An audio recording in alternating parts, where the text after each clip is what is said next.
مرحبا يا حلوين، شلونكم؟ and welcome back to my channel. فيديو اليوم سويت لكم هذا المكياج البسيط بس بشوية فيكة بالايلاينر والهايلاينر. اعتمدت بيه على الالوان الاخضر والزيتوني اللي الالوان تقريبا المفضلة عندي، تعطيني الحياة والحيوية. اذا حابين تعرفون شلون سويته تابعوا الفيديو للاخير، بس قبلها لا تنسون تسوون سبسكرايب اذا بعدكم ما مسوين، وسووا لايك وشير للفيديو حتى تكبر عائلتنا وحتى تعمل فائدة. وزوروني على الانستغرام همينة، حطيت لكم اياه على الشاشة. ويلا نبلش بالفيديو. اوكي، اول شي اخذته هو بيج بلندنج براش، واخذت هاي السمول باليت فروم سيفورا، واخذت هذا الشيد اللي هو نمبر 7 ترانزيشن شيد، وحطيته على كسرة الجفن بشكل circular motion، يعني حرك الفرشة بشكل دوائر وروحة وجاية مثل ما تشوفون. ودا أضيف على اللون لأنه اللون هذا مو كلش قوي، يعني حلو اللون بس أنا أريده more intensified so more intense يعني، فدا أطوخه. بعدين رجعت على هاي الباليت اللي هي تعاون مع مورفي from Jaclyn Hill، وأخذت هذا اللون البني، بني حاد مثل ما تشوفون، اللون فاتح، وخليته على كسرة الجفن ونزلته على الجفن المتحرك همين. طبعا حبيت بس اقول لكم رأيي النهائي بالنسبة لتجربتي للكويك فليك ايلاينر اللي استخدمته بالفيديو السابق وسويت هول ريفيو اون ات. اذا ما شفتوا الفيديو راح اترك الرابط له بصندوق الوصف تحت الفيديو. يخبوا البنات وانصحكم تشترونه. This video isn't sponsored again، بس الفورمولا كلش waterproof و really hard to get off، يعني صدق يضاين all day، so highly recommended.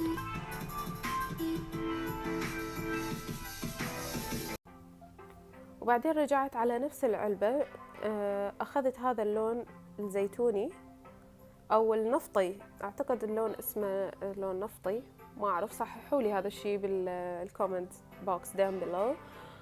وخليته بالضبط على كسرة الجفن، دمجته ويا اللون البني اللي كنت حاطته قبل. هذا اللون الزيتوني مات، يكون يعني مطفي، ما بي أي لمعة، واللون مو قوي بالنسبة لهاي الباليت، يعني هاي الباليت اعتبرها من الباليتس اللي الوانها كلش قوية، بس هذا اللون الزيتوني يكون يعني معتدل، مو كلش فاتح ولا يكون كلش طوخ، فحلو تقدرون دائما تسوونه buildable، يعني تغمقون اللون. فمثل ما تشوفون دا اخلي اللون وارجع ازيد عليه لحد ما اوصل للعمق او عمق اللون اللي انا اريده. بعدين اخذت هذا الكونسيلر او الكوريكتور from LA Girl، اعتقد الشيد مالتي يلو، ما اتذكر، راح اكتب بالدسكربشن داون بلو.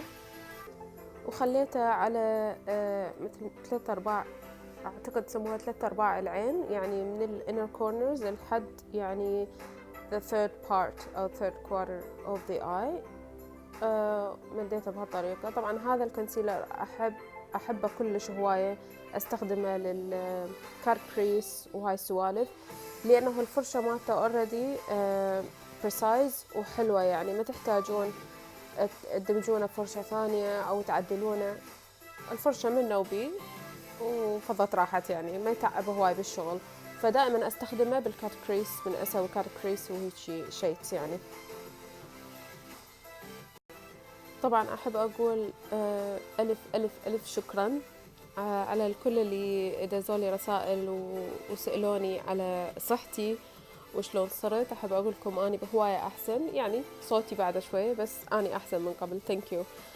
بعدين رجعت على نفس العلبة وأخذت هذا اللون الأخضر. هذا الأخضر يكون بشوية شمر، يعني it's a shimmery color، مو مطفي، بلمعة بس كلش هادئة وخفيفة، يعني تبين بس بالضوء، شكله عبالك هايلايتر اللمعة مالته، يعني مو glittery، it's more like a shimmer shade.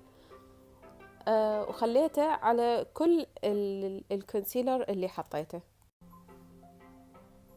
راح أغطي بيه كامل الكونسيلر، يعني من الانر كورنر لحد 3/4 العين مثل ما قلت، كل المكان اللي خليت بيه كونسيلر.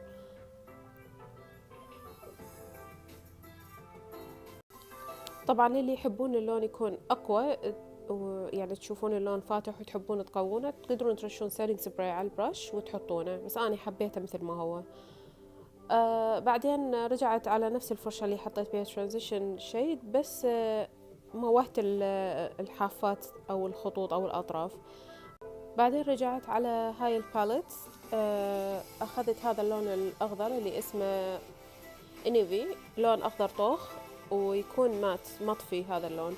هاي الباليت كلش أحبها، وإذا حابين تشوفون ريفيو عليها أو whole video using this palette قولولي. Be Perfect Cosmetics اسمها Carnival Palette.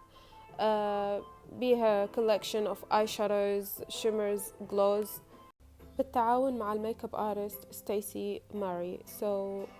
yeah. بعدين رجعت على أول transition shade استخدمته، واستخدمت هاي الفرشة البلندنج فلات براش، وتكون شوية انجل يعني تساعدني بالدمج. أخذت بها هذا اللون ودمجت بها بس الأطراف حتى يكون كل الشغل نظيف وماكو أي خطوط أو زيح يخرب اللوك، حتى تكون يعني الألوان متفاوتة ببعضها مثل ما يقولون. أتأكد أنه أكيد العيون اثنينهم متساويين، صارت عندي عقدة من هالموضوع.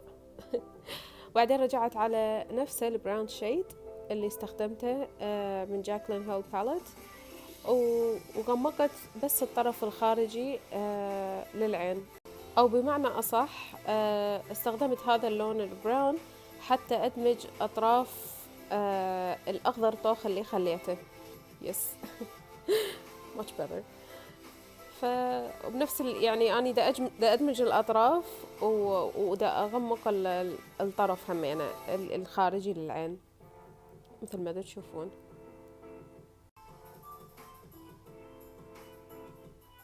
بعدين رجعت على نفس الباليت وأخذت اللون البني اللي أطوخ من عنده وخليته بس على الزاوية الخارجية، يعني ما صعدت بيه فوق، بس مثل ما تشوفون يعني بهالمكان انه عبالك دا اخليه بدل الايلاينر يعني، وادمج اطرافه ويا البني اللي افتح منه اللي استخدمته بالزاوية الخارجية بس حتى يكون عندي تدرج بالالوان. احب بس اوضح نقطة، اجاني تعليق انه ليش ما تعطين تفاصيل اكثر مثلا على الباليتس او على الفرش اللي تستخدميها وكذا. بصراحة مو ما أحب أنطي، بس ما أحب أنفهم غلط، لأنه ممكن أنت يكون عندك أي باليت رخيصة أو غالية أو أي فرش أنت تستخدميها تقدرين تسوين بيها نفس اللوك تستخدميها to create the same look. يعني استخدموا اللي موجود عندكم، مو شرط نفس الباليتس اللي موجودة عندي. هذا اللي معنى اللي أنا أريد أوصله لكم. وعلى العموم إذا تحبون مور تفاصيل أنا ما عندي مشكلة يعني، ودا أكتب بالديسكريبشن بلو همينة. بعدين رجعت على أول أخضر استخدمته شيمري شيد from Morphe Palettes، وبس حسيت إنه يحتاج أغمقه أكثر، لأنه من غمقنا الزاوية الخارجية حسيت إنه لازم أضيف شوية أكثر، أنطي أكثر intense. فرجعت شوية بالفرشة ودمجت الحافات يعني حافات هذا الأخضر ويا الأخضر الطوخ. بعدين رجعت على اللور لاشز، حطيت نفس الألوان استخدمتها اللي هي أول واحدة الترانزيشن شيد from Sephora palette number 7. طبعا دايما ورا ما أبلش أتذكر أنه لازم أحط translucent powder على مود لا يهرر اللون. ورجعت نفس الألوان الأخضر الزيتوني من نفسها جاكلين هيل ويا اللون البني، حطيتهم على الزاوية الخارجية للعين للجفن التحتاني. يس I said it right. ما ضفت لون بهاي الفرشة اللي حطيت بها الأخضر بالإنر كورنرز نفس اللي موجود بالهاي، لأنه ما ريد يصير طوخ، وخليته بس على وسط الجفن السفلي للعين.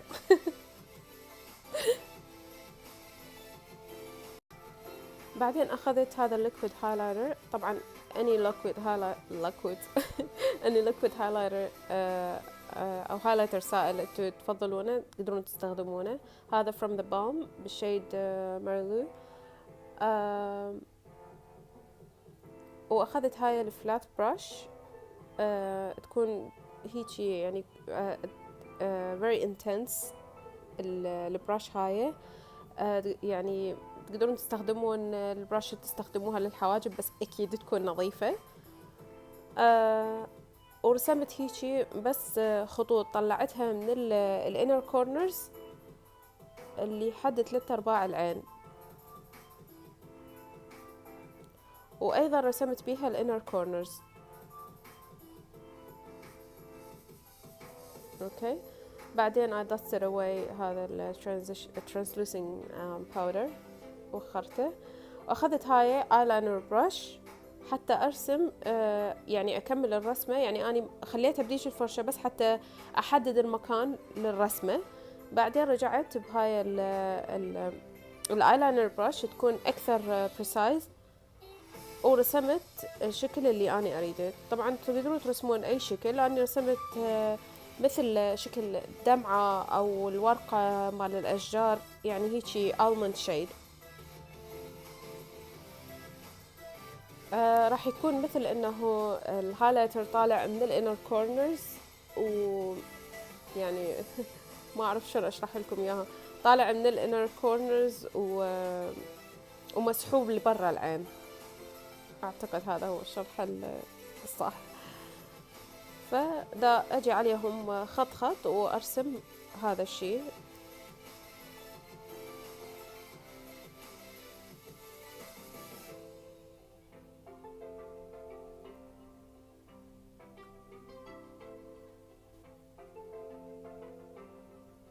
بعدين أخذت جل ايلاينر أنا اللي أستخدمه من كالي جينر، وخليته بالواتر لاين، يعني بداخل العين، داخل العين جوا وداخل العين من فوق همينه.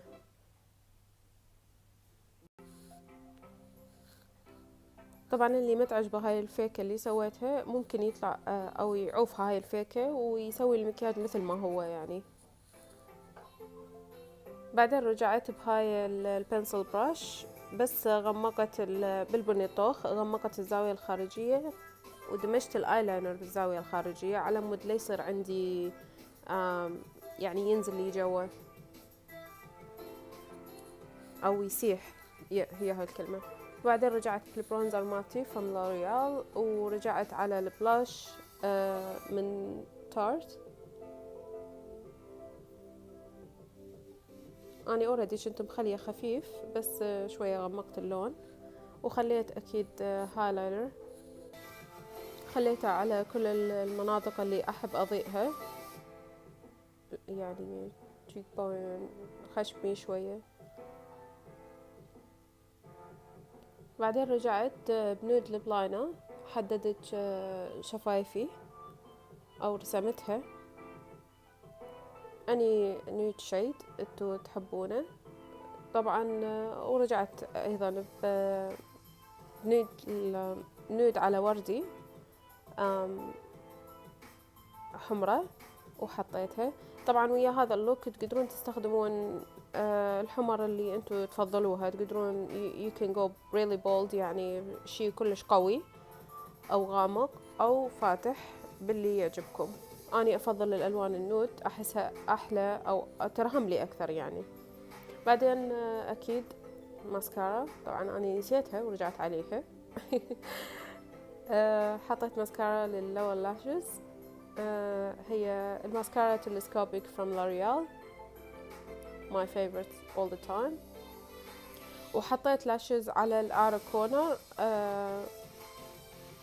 بس حتى تسحب لي العين لي برا يعني. ورجعت حسيت انه اللون محتاج شوية جلوس، رجعت على هذا الجلوس اللي هو from